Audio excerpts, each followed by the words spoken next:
बघा, इलेक्ट्रोकेमिस्ट्रीचा एक नवीन कन्सेप्ट आपण बघू.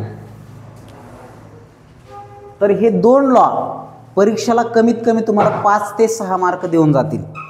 याच्यावर 2 MCQs असतील 2-2 मार्काचे. किती? 2 MCQs असतील 2-2 मार्काचे, जे की न्यूमेरिकल बेस असतील, आणि थिअरी बेस त्याच्यावर 1 किंवा 2 मार्काचे क्वेश्चन असतील. ओके, त्याच्यामुळे स्टेटमेंटसुद्धा घेतलं. तर हे 2 स्टेटमेंट जे तुम्हाला 1 मार्क देऊन जातील. बघा, फॅरेडेज लॉ ऑफ इलेक्ट्रोलिसिस. आता Faraday's law of electromagnetic induction हा कन्सेप्ट वेगळा आहे बरं का. तो फिजिक्समध्ये, फिजिक्स टॉपिक 2 मध्ये Faraday's law of electromagnetic induction काय म्हणतंय? Whenever there is magnetic flux linking to the conductor, EMF induce in that conductor. Faraday's law of electromagnetic induction वेगळा आहे. त्याच्यावर सगळे फॅन, तुमच्या रोटेटिंग मशीन जे आहेत, मोटर, जनरेटर, हे सगळं फॅरेडेज लॉ ऑफ इलेक्ट्रोमॅग्नेटिक इंडक्शनवर चालतंय. ते इलेक्ट्रोमॅग्नेट असतं, तो कन्सेप्ट वेगळा आहे. आता हा इलेक्ट्रोलिसिसचा लॉ आहे. पहिले तर इलेक्ट्रोलिसिस म्हणजे काय ते समजून घ्या. मिठाचं पाणी घ्यायचं आणि मिठाच्या पाण्यामधून 2 इलेक्ट्रोड टाकून त्याला बॅटरी सप्लाय अप्लाय करायचं. तर काय होणार आहे? सोडियम क्लोराईडमध्ये सोडियम वेगळं होईल आणि क्लोरीन वेगळं होईल, सेपरेट होईल, आयन फॉर्मेशन होईल. तर ह्या आयन फॉर्मेशनला आपण इलेक्ट्रोलिसिस म्हणतो. काय म्हणतो? इलेक्ट्रोलिसिस म्हणतो. ओके, आणि जे केमिकल आहे ज्याच्यामध्ये इलेक्ट्रोलिसिस होतं त्या केमिकलला इलेक्ट्रोलाइट म्हणतात. काय म्हणतात? इलेक्ट्रोलाइट. आता स्ट्रॉंग इलेक्ट्रोलाइट, वीक इलेक्ट्रोलाइट ते तुम्ही शिकलात. ओके, तर हे इलेक्ट्रोलिसिस तुम्हाला समजलं असेल आणि त्याचा पुढचा पार्ट आहे. तर बघा, फॅरेडेज लॉ ऑफ इलेक्ट्रोलिसिस. तर जिथं इलेक्ट्रोलिसिस होतं त्याच्यामध्ये फॅरेडेज फर्स्ट लॉ काय म्हणतोय? Faraday's first law state that the weight of substance deposited or liberated, the weight of substance deposited or liberated at an electrode during electrolysis. ज्यावेळेस electrolysis होतं त्यावेळेस किती प्रमाणामध्ये सबस्टन्स लिबरेट होतो किंवा डिपॉझिट होतो इलेक्ट्रोडवर is directly proportional to the quantity of electricity passes through electrolyte. म्हणजे बघा, एक तुम्ही NaClचं सोल्युशन घ्यायचं आणि त्याच्यामध्ये अशा पद्धतीने इलेक्ट्रिसिटी पास करायची. तर इथं किती सबस्टन्स डिपॉझिट होतं किंवा इथून किती सबस्टन्स लिबरेट होतं याची जी क्वांटिटी आहे ही कशाच्या प्रोपोर्शनमध्ये? It is directly proportional to amount of electricity. कशाच्या प्रोपोर्शनमध्ये? Amount of electricity. So weight of substance deposited म्हणजे जमा होणं, लिबरेटेड म्हणजे याच्यातून निघणं, ह्या इलेक्ट्रोडमधून जमा होणं किंवा निघणं, हे कशाच्या प्रोपोर्शनमध्ये आहे? याच्यामधून किती इलेक्ट्रिसिटी पास होते त्याच्या प्रोपोर्शनमध्ये आहे. So it is directly proportional to the quantity of electricity passes through it. यामधून किती इलेक्ट्रिसिटी पास होती याच्या प्रोपोर्शनमध्ये असेल. मग W is proportion to Q. Q म्हणजे काय? Quantity of electricity.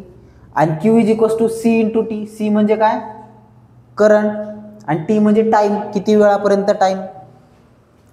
So W is equals to, आता प्रोपोर्शनॅलिटी काढण्यासाठी काय घ्यावं लागेल तुम्हाला? कॉन्स्टंट घ्यावा लागेल आणि Q ची व्हॅल्यू CT आहे. तर W is equals to ZCT. तर हा एक फॉर्म्युला आहे Faraday's first law of electrolysis. Faraday's first law of electrolysis काय म्हणतंय? The weight of substance deposited or liberated at an electrode during the electrolysis is directly proportional to the quantity of electricity passes through the solution किंवा electrolyte. येतं लक्षात? मग W is proportional to Q आणि Q is equals to CT. मग W is equals to ZCT. आणि Z काय आहे? Electrochemical equivalent आहे. Electrochemical equivalent. इलेक्ट्रोकेमिकल इक्विव्हॅलंट वेगळा आणि केमिकल इक्विव्हॅलंट वेगळा, तो आपण बघणार आहे. तर हे समजलं? हे फॅरेडेज फर्स्ट लॉ. याचं स्टेटमेंट विचारतील, याचं हे विचारतील इक्वेशन. या 2वर एक प्रश्न 1 मार्काला बऱ्याच वेळेस आलेला आहे. ओके, बऱ्याच वेळेस आलेला आहे. म्हणजे ज्यावेळेस तुमचं ऑनलाईन नव्हतं, ऑफलाईन होतं, त्यावेळेस सुद्धा याच्यावर खूप प्रश्न राहायचे. आता बघा, फॅरेडेज लॉ ऑफ इलेक्ट्रोलिसिसमध्ये Faraday's second law. Second law काय, फर्स्ट लॉ समजला ना तुम्हाला, आता सेकंड लॉ बघा. सेकंड लॉ काय म्हणतंय, when the same quantity of electricity it passes through a different electrolyte. दोन इलेक्ट्रोलाइट आहेत, एक CuSO4 आहे आणि एक AgNO3 आहे. असे दोन इलेक्ट्रोलाइट घेतले आणि त्याच्यामध्ये आपण काय केले, same quantity of electricity pass केली. म्हणजे इलेक्ट्रिसिटीची क्वांटिटी कशी आहे, सेम आहे, Q सेम आहे. Passes through different electrolyte against in series मध्ये कनेक्ट केलं. ओके, सिरीज मध्ये कनेक्ट केलं. द वेट ऑफ सबस्टन्स बघा ते काय म्हणते, the weight of substance liberated or deposited at respective electrode are directly proportional to their chemical equivalent. म्हणजे या इलेक्ट्रोडमध्ये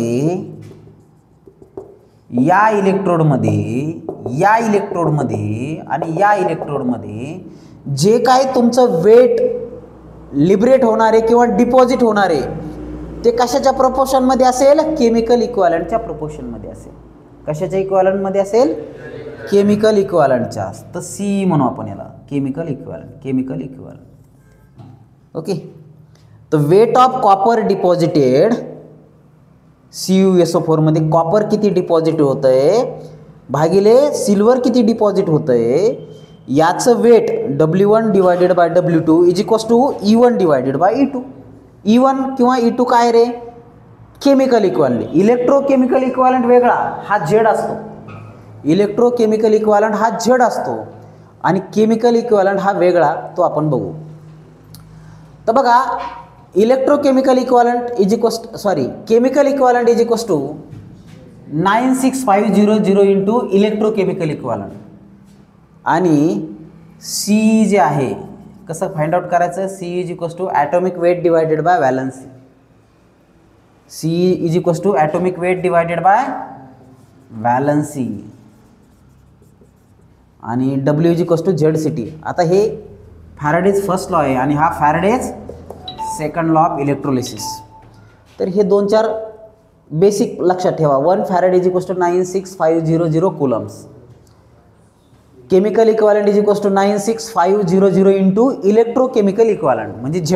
इलेक्ट्रोकेमिकल इक्विव्हॅलंट म्हणजेच काय, Z. ओके, तर हे तुम्हाला समजणं गरजेचं आहे. मला वाटतं या टाईपचे न्यूमरिकल तुम्हाला युनिट टेस्टला सुद्धा आले होते याचे.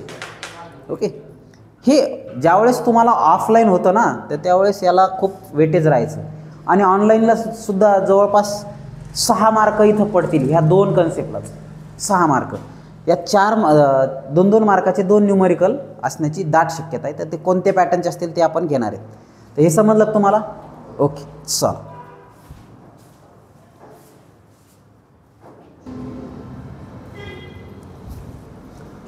तर बघा, which of the following is correct answer, अशा पद्धतीचा हा MCQ असेल आणि ऑप्शनमध्ये दिला असेल तुम्हाला. ए मध्ये दिला असेल 0.003296, बी मध्ये दिला असेल 3296 इंटू 10 टू द पॉवर -4 आणि सी मध्ये असेल 32.96 मिलीग्रॅम पर, हे सगळं ग्रॅम पर कुलम असेल. ओके, आणि डी मध्ये असेल नन ऑफ दिस. तो कोणता आन्सर करेक्ट आहे? So B is the correct answer. Okay, 3.2 into 10 to the power, हे पहा पॉवर 10 टू द पॉवर. तर हे पण कन्वर्जन तुम्हाला जमलं पाहिजे. चला बघा, पहिले समजून घ्या. 0.1978 gram of copper were deposited by a current of 0.2 ampere in 50 minute. तर काय एक कॉपरचं सोल्युशन आहे, CuSO4चं सोल्युशन आहे आणि त्याच्यामध्ये इलेक्ट्रोलिसिस प्रोसेस होते आणि या इलेक्ट्रोलिसिस प्रोसेसमध्ये कॉपर जमा होतं. तर कॉपर किती जमा होतं? एवढं 0.1978 ग्रॅम. करंट किती फ्लो होतो? 0.2 एम्पियर. टाईम किती आहे? 50 मिनिट. 50 मिनिट म्हणजे 300 सेकंद, 3000 सेकंद sorry. So W is equals to Z C T, मग Z is equals to W by C T. तर डब्ल्यूची किंमत टाका, सी टीची किंमत टाका, हे येईल तुमचं. आता याला कन्वर्ट करा. 3.296 इंटू 10⁻⁻4 ग्रॅम पर कुलम. तर हे तुमचं बी करेक्ट आन्सर असेल. हे तुमचं बी करेक्ट आन्सर असेल. आता बघा सेम न्यूमरिकल आहे. करंट ऑफ 3 अँपियर काय दिलंय. आता तिथं तुम्हाला वेळ नसेल बरं का, गिवन बिवन लिहायला वेळ नाही आहे, कारण MCQज आहे. तुम्ही हे फास्ट सॉल्व करायचं आहे. ओके. करंट ऑफ 3 अँपियर म्हणजे सी दिलं किती 3 ampere. Silver nitrate solution. Okay. आत्ता आपण बघितलं ना AgNO3 सोल्युशन, तर ते सोल्युशन. आणि टाईम दिला आहे. टाईम किती 20 मिनिट. 20 मिनिट म्हणजे किती रे 20 × 60 1200 सेकंद. डिपॉझिट म्हणजे डब्ल्यू किती दिलं आहे 4.0 ग्रॅम म्हणजे 4 gram. Okay. What is electrochemical equivalent Z काढायचे. तर मग झेडचा तोच formula W by C T. W किती रे 4 डिवायडेड बाय सी किती 3 × 1200. तर उत्तर काय आलं 0.00111 ग्रॅम पर सेकंद. ओके. 0.111. तर हे कन्व्हर्जन सुद्धा तुम्हाला व्यवस्थित आलं पाहिजे. ओके. समजलं. एक एक मार्काचे न्यूमरिकल आहे ते. आता याच्यामध्ये 2 मार्काचे आपल्याला बघायचे. इथपर्यंत काय अडचण नसेल ना. तुला समजलं. हे बघ बेटा, हा फॅराडेज लॉ ऑफ इलेक्ट्रोलिसिसचा पहिला लॉ आहे. पहिलं statement W is equals to Z C T. याच्यावर 1 मार्काचा एक न्यूमरिकल असेल. ओके. कमीत कमी 1 मार्काचा. याच्यावर एक असणार म्हणजे असणारच कंपल्सरी. आयदर 1 मार्क किंवा 2 मार्कचा. तर हे जनरली 2 मार्काला देतील, कारण तुम्हाला कॅल्क्युलेशन करायचं आहे इथं. तर हे 2-2 मार्काला आलं पुरतं ना. काय अवघड आहे का. नाही ना. तिथं तुम्हाला व्हाईट पेपर देतील, पटकन कॅल्क्युलेट करायचं. ते गिवन वगैरे लिहित बसायचं नाही, डायरेक्ट फॉर्म्युला टाकायचा आणि किमती टाकायच्या. ह्या 2 स्टेजमध्ये तुमचं आन्सर आलं पाहिजे. जास्तीत जास्त 1 मिनटं द्यायचं याला, 1 ते 1.5 मिनटं. ओके.